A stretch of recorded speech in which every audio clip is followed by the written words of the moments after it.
All across the country, you are seeing large data centers be proposed in major metropolitan areas, and they're drawing significant crowds who are usually opposed to these data centers to a lot of town hall meetings, city council meetings, planning commission meetings across the country.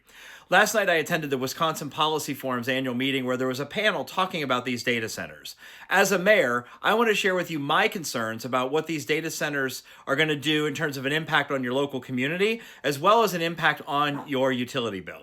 Hello, my name is Brian Kennedy. I'm the mayor of Glendale, Wisconsin, president of Democratic Municipal Officials, and a member of the DNC. Follow me for local government and Democratic Party content. So last night's policy forum actually had some really interesting people on the panel. So we had somebody representing We Energies, which is the large investor-owned utility that provides electrical services to a big chunk of southeastern and eastern Wisconsin. We also had somebody from the Citizens Utility Board, who happens to be a resident in my city, by the way, who was talking about the impact on ratepayers, those of us who actually are the customers, the everyday paying customers of these large utility companies. And then we had somebody who was a village manager of a village where one of these data centers is being proposed, a very large one that Microsoft is in the process of building. And finally, we had somebody representing the data center industry or the tech industry. And so we obviously got a variety of different perspectives, but here's my takeaway on the conversation last night, as well as a very intriguing study that the Wisconsin Policy Forum produced recently about the impact of these data centers, particularly on utility costs and water utility costs. So last night, there was this discussion about the impact on a community. One of the things that data centers provide is, at least in the short term, construction jobs. We're talking about 500,000, a million and a half square feet of space that requires a long-term investment of construction industry jobs. So whether they're building the shell, whether they're building out the interior, or whether they are part of the workforce that comes in and actually assembles the millions of individual servers that are going to fit inside these data centers, there's a lot of manpower involved in getting these things set up. So in Wisconsin, over the course of the next 10 years, we are talking about thousands of construction jobs. That's a positive, especially where these construction jobs are typically union jobs, which means they're good paying, they have good benefits, the kind of salary you can support a family on, and they're also going to be done with high quality workmanship, people who've been through solid apprenticeship programs and are now professionals, in many cases masters, right? Master carpenters, masters electricians, master painters, etc. So we are excited about that opportunity. However, as the mayor of a city that's actually had to sue the investor-owned utility that provides electrical services to my community, because for decades they have allowed aging infrastructure to continue to worsen in my community. We're all existing customers. They're not doing anything to attract us anymore, right? Like we're locked into this monopoly. That's our electrical provider. So when the power goes out regularly and it stays out for a long time, there's no incentive to them to actually upgrade the infrastructure here because, we're prisoners to this monopoly anyway. So my city sued them a few years ago, and we got a settlement from them where over a 4-year period, they're investing significantly in infrastructure work in my city.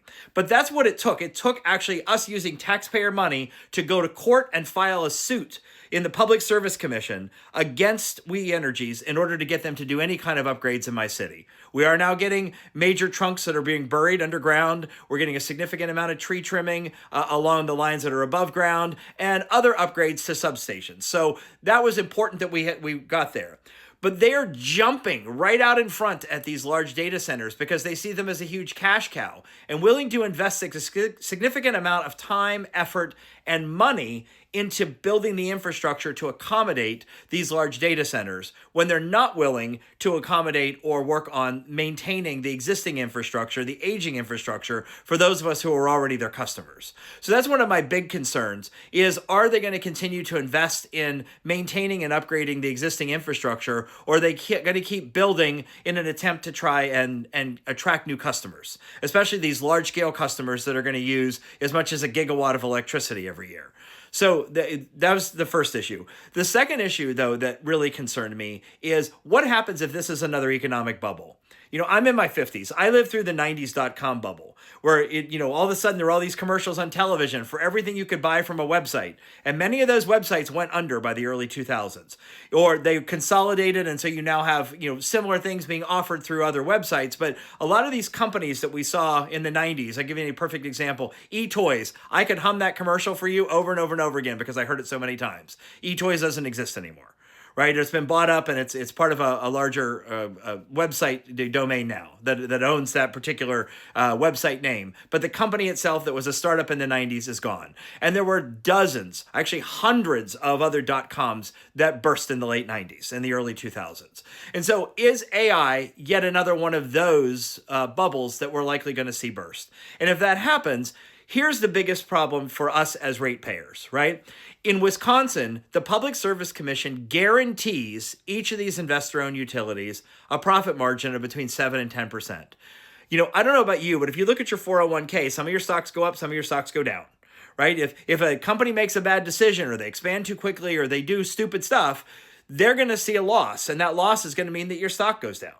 And for these investor-owned utilities that are guaranteed a rate of return every year, there's no risk for them. The risk is on us as the ratepayers. If they make a bad decision, they're still going to make the profit margin that's baked into the rate that's been approved by the Public Service Commission.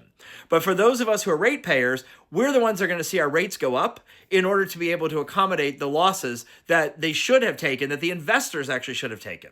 So I guess my takeaway from this is I probably should buy some stock in We Energies because I'm guaranteed a rate of return of between 7 and 10% in any given year. But I digress here for a moment. That's not the point if you're a local elected official. What we want is these utilities to provide reliable, adequate service to our communities and not to have the rates go up so much because they're chasing these big customers who aren't guaranteed to be here long term. My house is still going to be here in 20 or 30 years, and so are my neighbors. We're still going to be ratepayers. But these large companies may or may not still exist in the future. So I hope you're all having a wonderful day. Talk with you soon.